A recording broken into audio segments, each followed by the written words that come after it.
Cool. So I think we'll go ahead and get started. Can everyone hear me in the back? Is it cool? Microphone, please. There should be a lot weird. I do the wearable one. It's going to be a lot easier for you.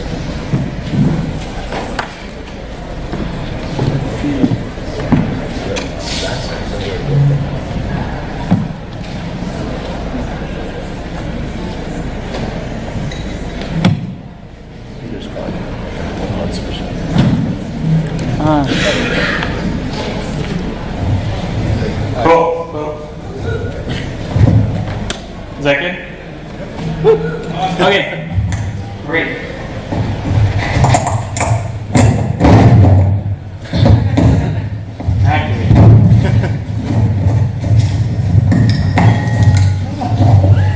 It's too good now. You can hear it inside your pocket. I'd actually put it up higher, turn the volume down a little bit, or feedback less. And clip it to your collar. Yeah. We're not telling you how to dress when we're talking. Texts are, I don't know that. Is this too loud? Too much? I think it'll be all right. We're good? We're good? Okay. So now we can get started. Today we're going to talk about component-based architecture in Drupal, specifically with the paragraphs module. My name is Anthony Simone. I'm a senior developer at a digital agency based out of Denver called Elevated Third. So before we get into it, how many people here are at least familiar with the paragraphs module? Who's used it in production in Drupal 8? And has anyone, or how many people have like really leveraged it as the maybe content architecture tool for a project? Cool. Cool. So everyone's at least pretty familiar with it. So these are the goals for the talk. First, we're going to kind of go over atomic design principles in general and component-based architecture. There's been a lot of talks today already about that, so we might kind of try to move past that quickly. We'll discuss component-based design within the context of Drupal, examine a few patterns for successfully implementing the paragraphs module specifically for component-based design in Drupal, and then finally, review some tools and best practices for the implementation, the theming, the front-end portion of a design system in Drupal. So, design systems in general, that's kind of where we're starting, but what is a design system, right? An easy way to think about it can be the deliverables that our design or UX team sends to the client, right? Wireframes, design mock-ups, PSDs, Illustrator files, maybe user stories. But really, the design system is more than that, right?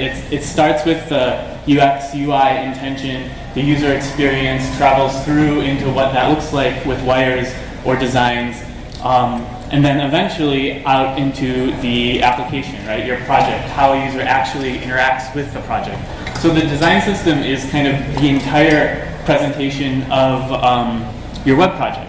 It's more than just like the single deliverable asset. So atomic design is a design principle sort of created by Brad Frost that kind of describes one way to think about and build component-based architecture. There's a lot of great literature put out by him, by a lot of people about it, so we're just going to kind of touch on it quickly. There's a couple key concepts that are really important for it. One is that you need to create very well-defined components. So we're going to use the word component a lot throughout the talk, and often interchangeably with the word paragraph. But very well-defined components is very important, starting with the smallest pieces possible, the very smallest components. Implementing these components consistently, regularly across your project, and then taking those small building blocks, constructing them into medium-sized pieces, taking those, making larger pieces, so the sort of constructability and the reuse of these components. This is just a little video from the Pattern Lab site, which is an implementation of atomic design and a great tool to use to build design systems. But it just kind of goes through Pattern Lab's specific ideas about atomic design, you can see you have your atoms, the smallest pieces, so the actual label, the actual input, the actual button are all individual components.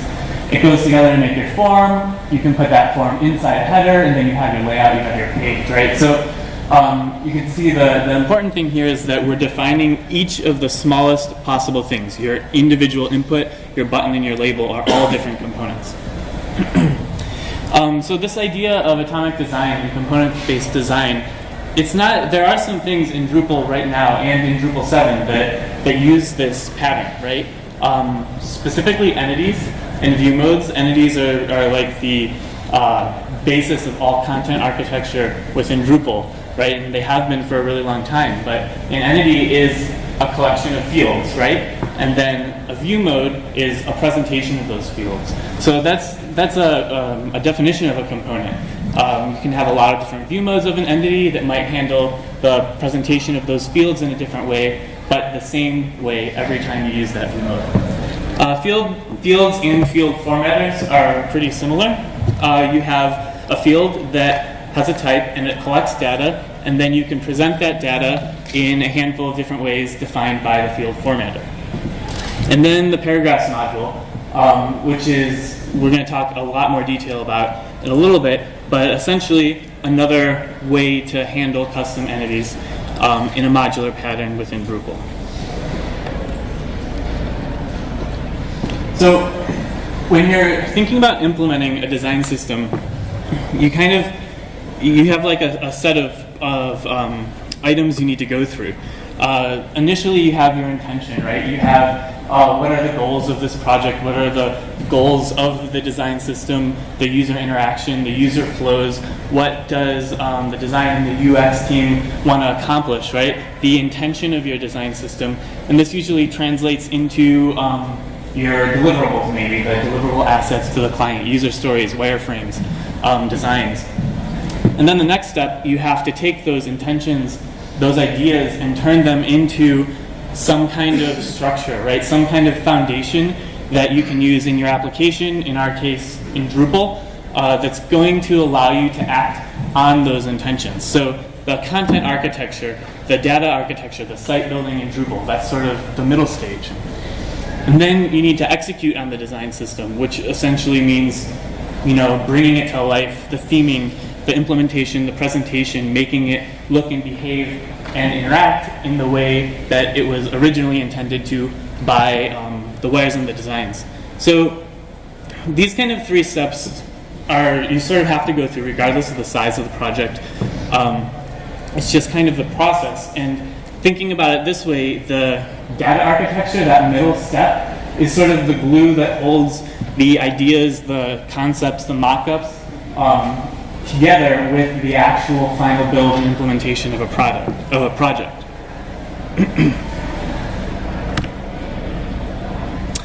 And so let's talk a little bit more about content architecture and what content architecture is and how it's behaving in Drupal. So like we looked at, the content architecture tightly couples the ideas with the implementation. And that kind of brings up the question, well, who's responsible for content architecture? Who's responsible for managing it and making sure through a project's lifetime it's executed on and maintained appropriately, right? Is it IA or UX? Maybe that's where, or design, like where a lot of the requirements and the initial sort of process starts with. Is it the back-end developer who might be doing some of the site building, maybe building integrations, doing initial foundational work on a project? Is it the front-end developer who's doing the actual implementation? We'll come back to this question, but maybe just think about how, on your projects, whose responsibility that is. Or does it just kind of bounce around between those sort of 3 teams as a project goes on? And then that kind of moves us into content. So there's 2 types of content that we deal with in Drupal projects, right? We have structured content, which is, the event, the typical event. There's fields on it that describe the piece of content. There's a date field, a time field, location. Maybe there's multiple instances of the event, categories, speakers, sponsors, etc. Right? The event is defined by its fields. That creates the item.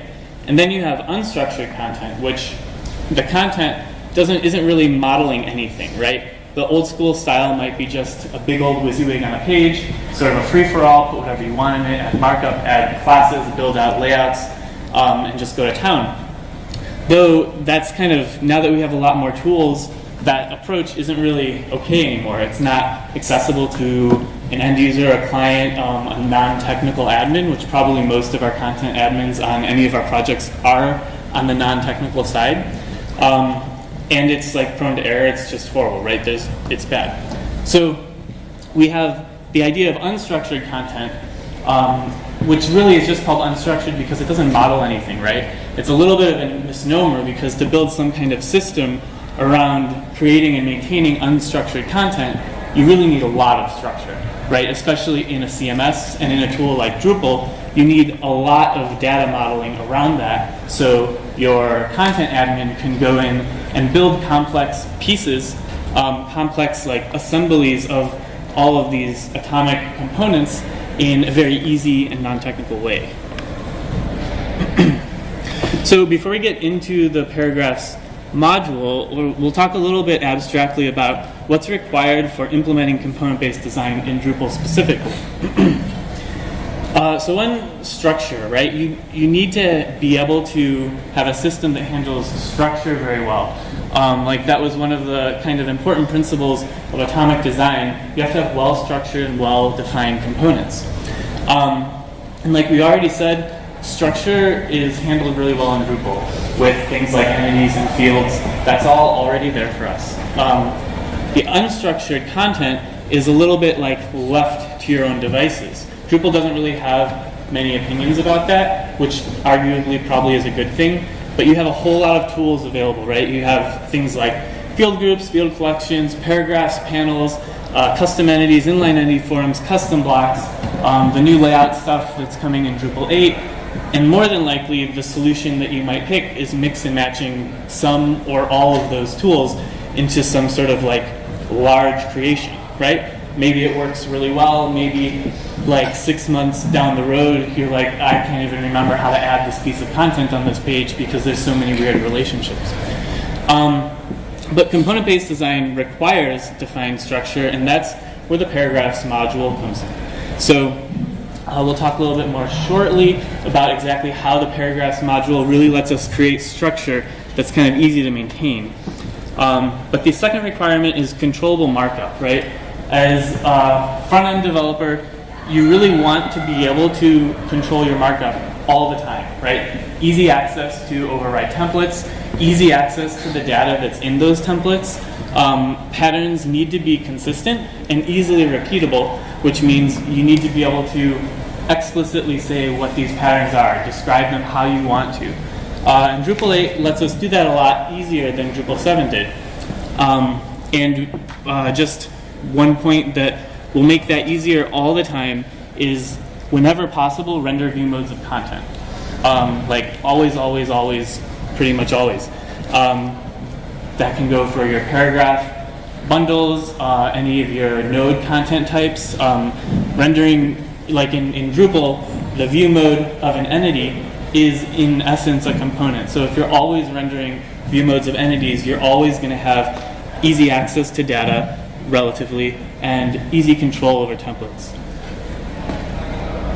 The third sort of requirement is your SASS or your CSS, whatever preprocessor you're using, framework and your theming structure, right? All of this maybe well-planned and well-thought-out data architecture and design system stuff isn't going to be very useful if your implementation is a mess, right? Or if your implementation doesn't leverage all of that kind of component-based design. So implementing strict like selector targeting patterns is really important. That way your components will stay modular, strongly leveraging your preprocessor, SASS or less or what have you, so you can do complex maybe selecting and targeting with easy mix-ins and workarounds and functions will really help you kind of adhere to this requirement. So if we go back to the question about whose responsibility is the design system, I would say it's the front-end developer, which is maybe a little bit of a controversial statement to say, but the front-end developer is a little bit of a loose term, right? Like in the Drupal community especially, there's probably not a lot of front-end developers that don't at least know some PHP. You kind of have to work with Drupal, right? If you are a front-end developer who hasn't worked with like a back-end language and you start working with Drupal, you start learning PHP. You can't not get into it. And essentially, we're building a design system. We're not architecting like data models that are abstract, but we're architecting a content system. So since the front-end developer is kind of responsible for implementing it, it also makes sense for them to be involved with architecting it, designing it, and translating it from requirements, from user stories, wireframes, into implementation as well. And so, you know, if you're working on a team of like 15 people, or you're working on a team of 2 people with you as one developer and one designer, obviously you're going to be the front-end developer, the back-end developer, you're going to be everything. But the idea is the role of the front-end developer, right? Whoever is kind of handling that role and what that role means, that role always needs to be involved in the process at all points, not just at the end when it's time to theme. So now we'll get into paragraphs a little bit. So just so we're all on the same page, I just want to show a couple examples of some component content, some paragraphs, so we have like a visual basis to work with. This is just a component-based page. Every kind of horizontal slice is a component, and there's a lot of nested pieces on the inside, but these are all components, just like a completely dynamic landing page. And then I have like a little widget sort of that kind of outlines where the components are, the paragraph bundles are. So every border is a paragraph entity. Oops. And like red is the top level, yellow is the second level, I think blue is the third level. If I put the labels on, might not be able to read the labels, but that's not really that important. Just the idea of having a visual example before we get into too much detail about how an example of how these components look and work. Cool.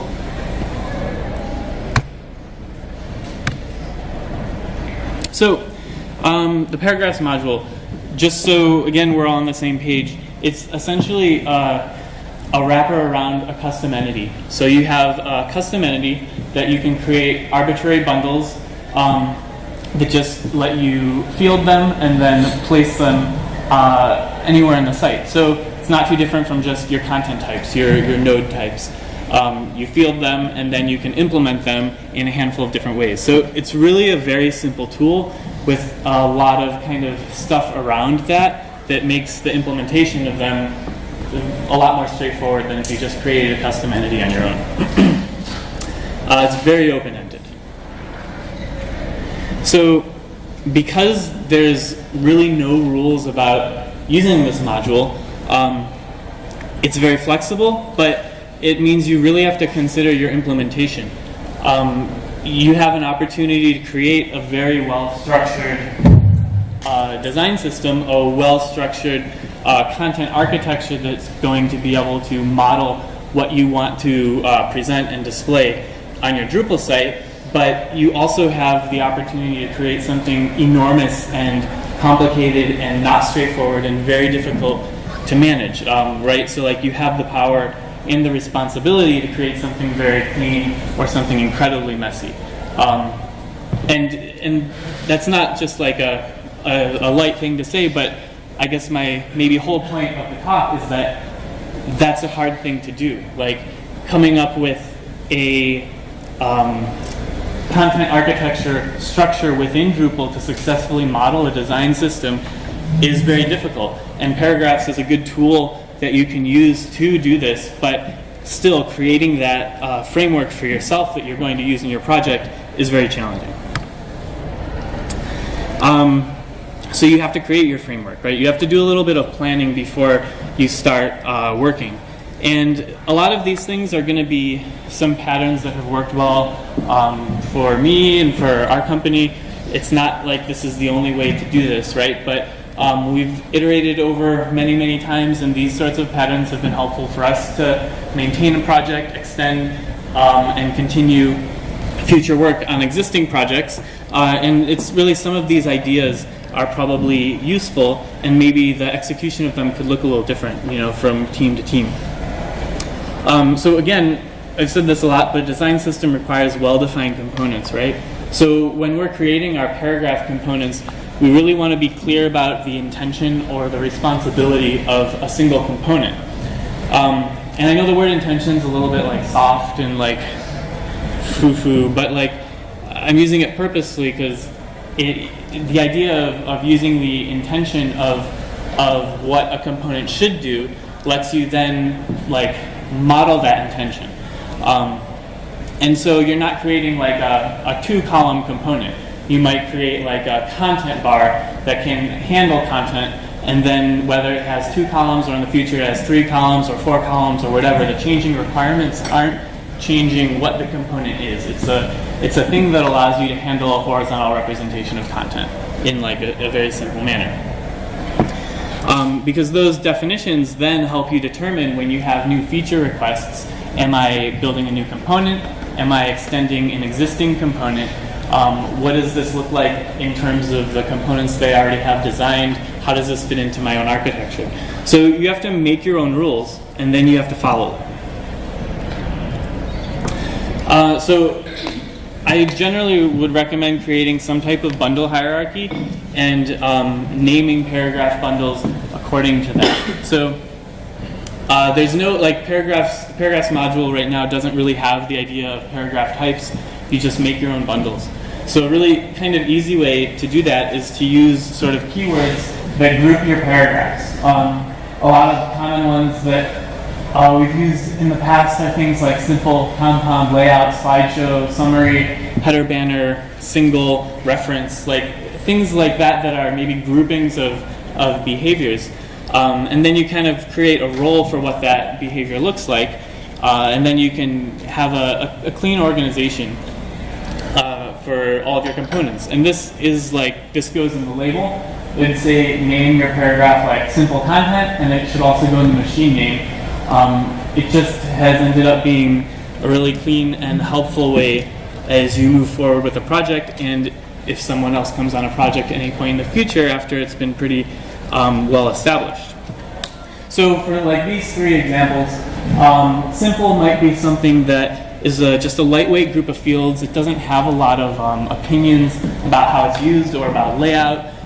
So maybe you'd have something like simple content, and we'll run through a couple visual examples. But compound maybe has a little more opinion about the layout, and maybe it nests simple paragraphs inside of it. And then maybe layout has like a very high opinion about the layout. It probably won't be nested in other things very often. And so like maybe creating a tabs component might be an example of layout. So if we look at like simple content, maybe in all 3 of these examples, at the top you have like a simple content paragraph bundle being added like at the top level of a paragraph field, and it's just like title, body, and a link field. And then the second example, it's maybe a nested component inside your content bar item. And in the third example, it's like on the left, but your simple content component, the thing in the green box, is the same paragraph bundle in each scenario. Compound media bar is maybe an example of a component that has a little more opinion. Maybe its responsibility is handle the display of one piece of media with some type of piece of content. And so the image on the left, that could be a video, right? It could be some sort of interactive media item. The thing on the right could be any type of content.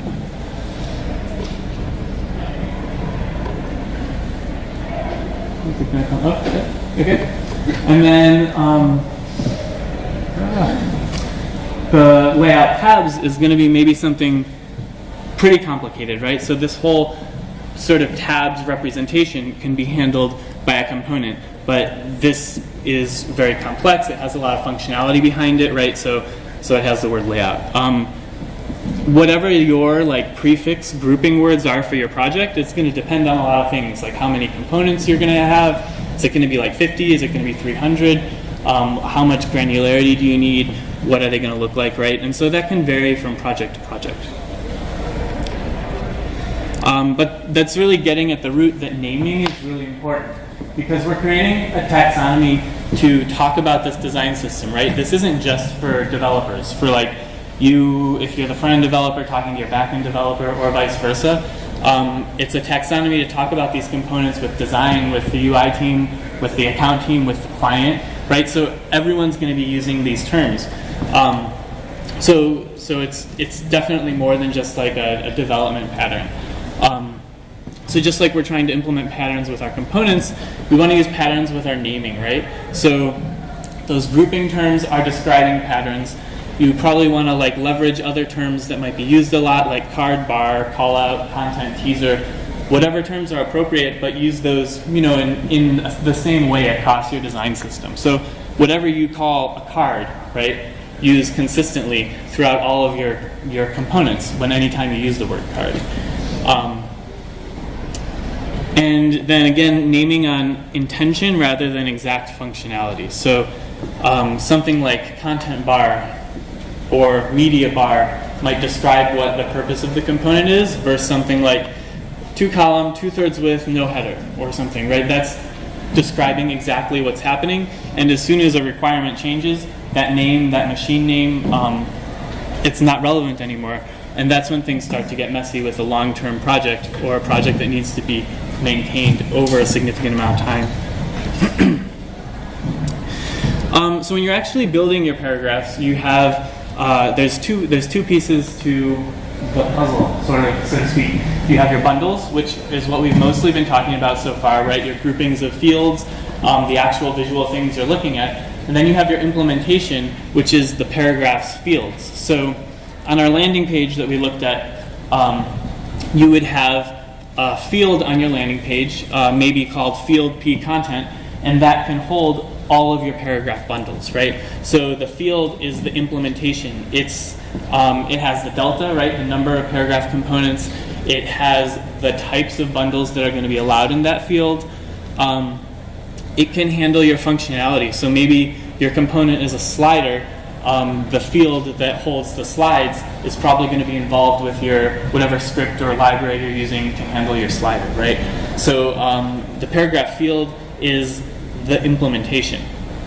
And naming with a P in the beginning of the field name, it's just another convention that's been helpful, because you might end up with field content that's a WYSIWYG field, but you also want to have a field content that's a paragraphs field, right?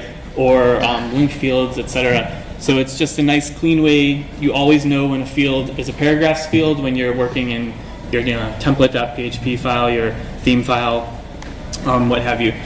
And then your paragraph bundles are the definition, right? It's your markup, it's your styles, it's the responsibility of the component, the intention. It owns the structure, right? It has all of the fields, the theme. It is the component as it looks and behaves. And it's important to kind of remember these differences, because keeping things separate in terms of the definition and the implementation is really helpful, so you can extend and modify things easily in the future. So we're going to take this kind of basic landing page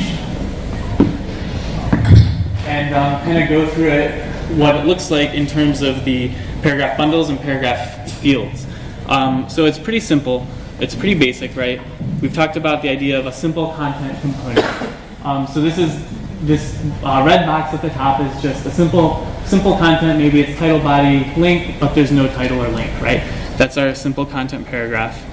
And then at the very bottom, we might have a content bar paragraph component that has 4 simple card components inside it. So there's going to be those 4 nested components inside of its parent compound content bar.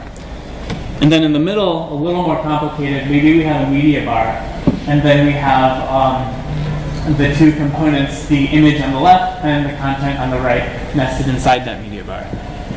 So if we take a look at the same page from the implementation point of view, from the fields, we start with our landing page. Our node is going to have a field key content, and maybe that's the only field it has. And all of our top-level paragraph components are inside of that field. Then if we go back to our bottom component, that compound content bar needs a paragraph field to implement what types of paragraphs can go inside of that. So in this case, maybe that field has a delta of 4, maximum 4 items, and it maybe only allows simple card items, because we can see right now we have 4 simple cards in it. And then if we go back to our middle component, our media bar, that component's going to have 2 paragraphs fields. And the one on the left, maybe it's called field P media item, delta of 1, and it can have like our simple image component, but maybe down the road, well, we need a video there as well. You can add a new bundle that describes a video, or a new bundle that describes some sort of interactive feature or whatever, podcast, any type of media, right? Because we've isolated the functionality of that to a paragraphs field, and that's very easy to modify and extend in the future. So one last time really quickly, we're going to go with fields and bundles to kind of get down the implementation of how all this works. So top level, we've got our field key content. And then paragraph bundle is simple content at the top. Our next bundle is our compound media bar component. Inside of that, we have 2 fields, the field P media item, field P content item, and inside each of those paragraphs fields, we have the paragraph component that they contain, simple image, simple content. Our last component is compound content bar, and that has a field that's field P content bar items, and that field can contain maximum of 4 items, and they're all simple cards. So I know we kind of went over this a bunch of times, but it's probably making sure you understand the workflow is pretty important, because this is fairly straightforward and fairly simple, but as you start using more complicated components, you can nest pretty deeply, and there can be quite a bit going on. So really, components can be used for almost anything, right? You can create like a slider functionality, galleries, tabs, accordions, some kind of interactive feature, some sort of custom views, custom queries, curated content. They're just an entity, so they can hold kind of any responsibility. So now that we've kind of gone through the architectural implementation of the paragraphs module, let's talk a little bit about some theming patterns that are going to support this kind of structured content. So the whole point of components is that they're modular, right? They have an identity. And Drupal is already really good at creating identities for your content, right? We have entities. All entities already have an entity class wrapper, and they have view mode classes that are attached to them, right? So your content does already have an identity.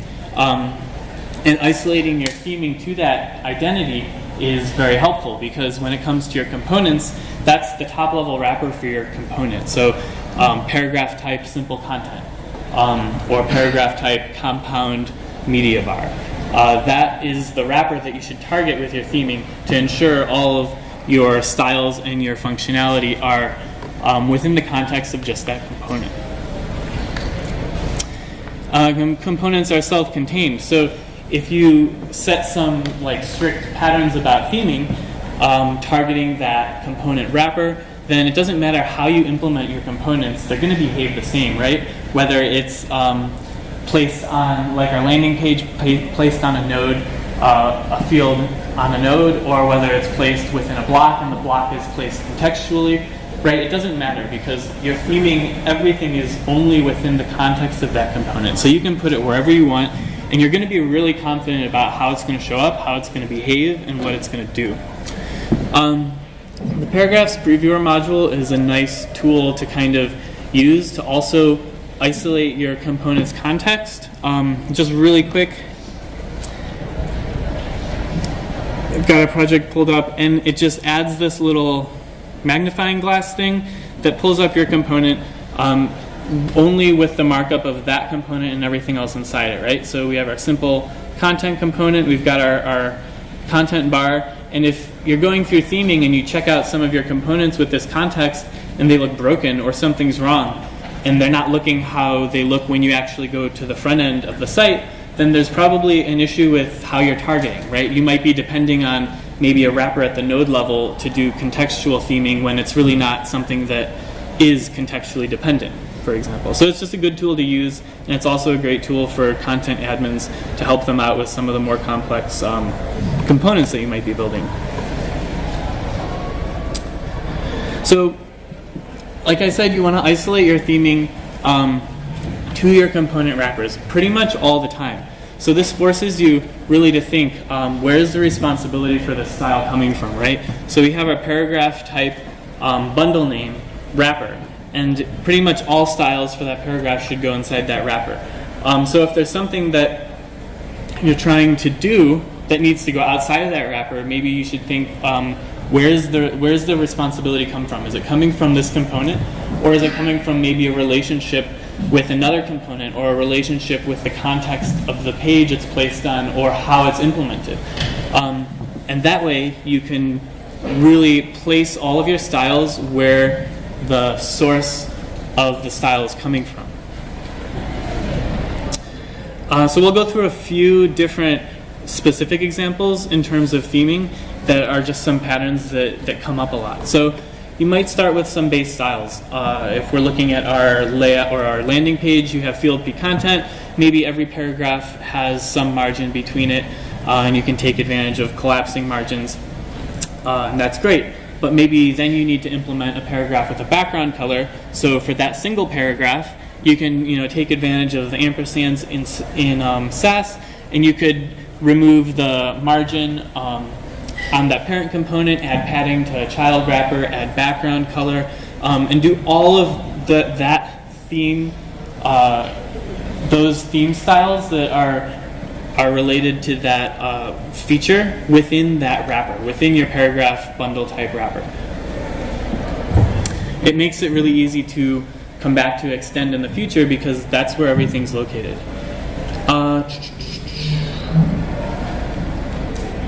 Yeah. Kind of went through that already. Contextual styles. So you're going to have a lot of times where theming of paragraph components have something to do with like their neighbor, or what they're nested inside of, or where they're placed, right? So these are all different types of contextual styles that are really important, and they can be handled in kind of similar ways from where their source is coming from. The colors are really washed out, so you can't really see the background colors that are gray. But this idea is you have two neighboring components that need to have an interaction, right? On the left side, the top one is supposed to be kind of dark gray, and the bottom arrow is supposed to be white. So they have, margins or padding, giving them a break because the colors are different. But on the right side, they both have the gray background. So you really want to collapse that margin because the margin should always be 60 pixels. And if you had the two different paddings next to each other, you'd get 120 pixel space, for instance. So it's like a neighboring component interaction. And you can use, for instance, in SASS, like the ampersands and the sibling selector, and it's pretty straightforward to implement that. Another kind of contextual style is nested components. So this is maybe a little bit of a silly example, but we have our simple content component, and when it's inside a media bar, the title should be orange, right? And so we can have this style inside our simple content bar component wrapper, and again use the parent selector to add those styles that we need contextually. And then we have an implementation style. So these are similar, but not exactly the same, right? This is contextual, so based on like a nested relationship, but implementation is like, well, when this component is placed with this specific field, it should behave differently. So with our simple content component again, maybe when that component's placed at the top level of a landing page, it has a max width that's large, and it has margins auto, so it's centered and it's not going full width across the page. But when it's used in the field content item in the media bar, we don't want to have those same restrictions. So things are going to get more complex than that, right? But you can definitely leverage your preprocessor to write functions and mix-ins that really help writing your theming in a very modular manner. So we're going to run through a couple maybe more complex scenarios that using paragraph components are pretty helpful for. So we looked at tabs really briefly before, but we'll take a little bit more of a deeper look into it. So we have our layout horizontal tabs component. So that's like this whole thing. And it might have fields like field title is layout horizontal tabs, field description, and then a field p tabs, which contains all of our tab components. So these would be the fields on this top level component. And then an individual tab is essentially what we have here, right? And that's going to be maybe a compound tab component. And all of its fields might be like tab title, icon, content title, content description, or maybe that inner part is actually our simple content component, right? Maybe we have, we're leveraging paragraphs there as well. And then you can even take advantage of maybe view modes of your paragraph, so that way you can have your view mode tab button in your view mode tab content, and in your preprocessor or in your template or wherever you're creating all the markup that's necessary for the tab functionality, you can just use like, oh, render my tab button view mode and render my tab content view mode.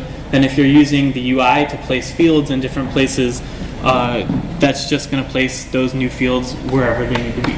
So they can definitely get a lot more complicated. Things can get and more flexible for the user. You can use it to create some sort of like custom view, right?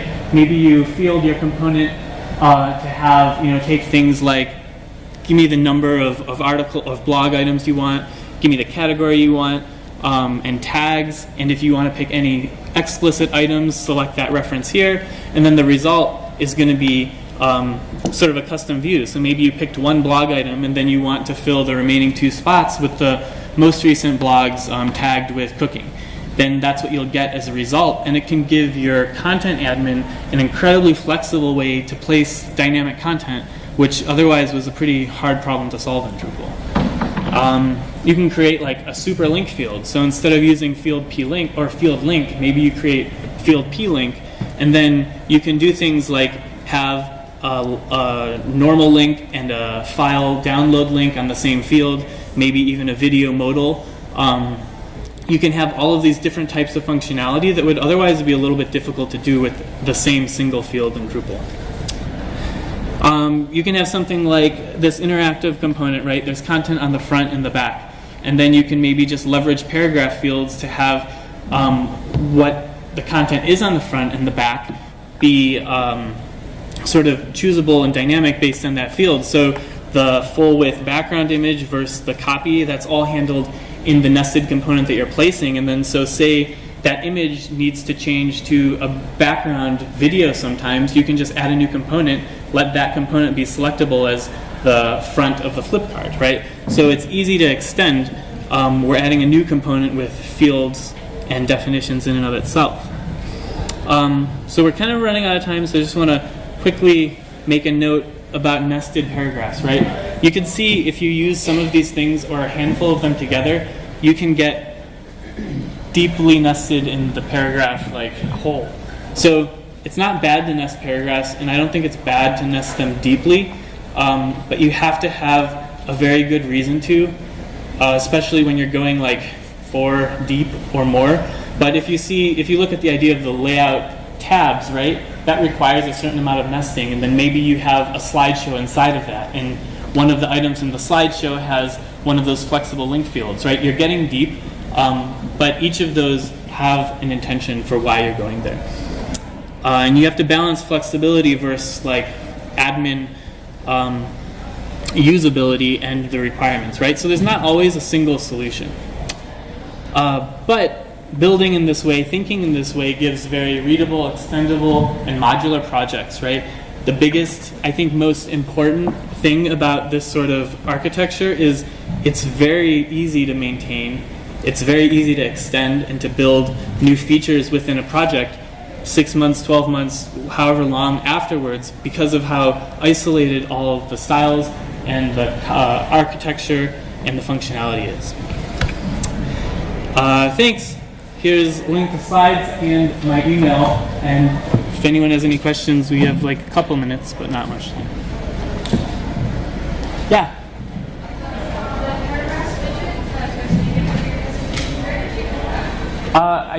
It's just a little JavaScript thing that I wrote, but I could put it at the end of this slide deck in a couple of days and put it up on Badcamp thing. Yeah.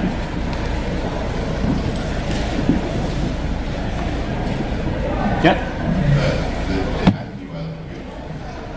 Pardon? Oh, yeah. It's a custom thing that we have right now, and we couldn't, unfortunately, put enough like.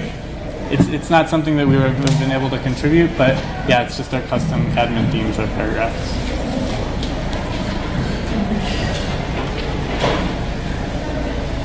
Yeah. You're not getting a lot of questions because it was so clear and so well done. Yeah. Okay. In fact, my question is even directly, it's only indirectly related to your thing. I love the tabs idea so much, I would love to think about doing it, but the one problem that I've run into with implementing any kind of tabs before is, have you figured out a way to link to a tab on another page? So, yeah, a lot of libraries, we leverage Foundation for some stuff. The Foundation tabs component has deep linking. I think some others would too, but yeah, I would look at some different libraries, because definitely a handful of tabs libraries would support it. So you're going to need a library. It's nothing you can like. I wouldn't roll your own, because like the Foundation tabs library is totally accessible. That's all like built in. You don't have to worry about that. Awesome. Yeah. I'll just observe that I've used paragraphs in deeply nested ways so far, and it's become a little bit burdensome for content managers to edit things. I found that I use field set to create collapsible collections of content options, display options. Yeah. In my paragraphs, but you can hold them open as you need to or close it down. But I like the paragraph preview one. That looks really useful. Yeah, and I think that kind of points to the fact that as long as there's a clear intention for why you have a component, or something nested, then it's maybe a little more clear to the user. Though it does get a little cumbersome, but the amount of flexibility it gives is like pretty enormous. So it's a balance. You found any good solutions for in the composing mode for being able to reorder element? I mean, obviously you can drag them and stack them, but like even simplification, you kind of quickly. Yeah. So the admin stuff that the other gentleman pointed out helps a lot, because it's using Dragula instead of the Drupal table drag stuff, and better theming to make them smaller and less kind of cumbersome. But that's not out of the box, unfortunately. Does the paragraph previewer use the same admin theme, or Yeah, admin theme for? it doesn't have anything different, but the way Paragraphs is built, it's a different widget. So it's not compatible with necessarily all of the other things in the paragraph space right now, but it's a good tool. I think we probably should stop so the next person can get set up, but if anyone has any other questions, let me know. Thanks.